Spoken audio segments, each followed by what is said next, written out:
Sveiki, visi gimę po svarstyklių ženklo. Pasižiūrėkime laikotarpį nuo kovo 17 iki 23 dienos. Kas jūsų laukia? Perspektyvos savaitės, ko vengti ir patarimas jums. Taip, savaitės perspektyvos. Šią savaitę tikrai niekom nesiskūsit, būsit patenkinti savo rezultatais, tiek emocinė, tiek materialinė prasme. Turėsite visko pakankamai ir netgi daugiau. Džiaugsitės gyvenimu, džiaugsitės savo rezultatais ir būsit viskom patenkinti.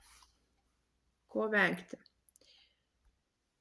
Venkite būti per daug uždari, per daug konservatyvus, venkite užsibuvimo namuose, pernelyg didelio tradicijų laikymosi. Ir patarimas jums. Reikalui esat, nebijokit įsivelti į konfliktą, pastovėkit už save.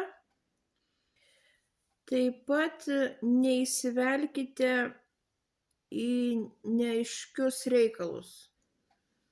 Jeigu gausit kažkokį tai pasiūlymą, kuris turi kažkokių tai užslėptų klausimų, neprasidėkit su juo.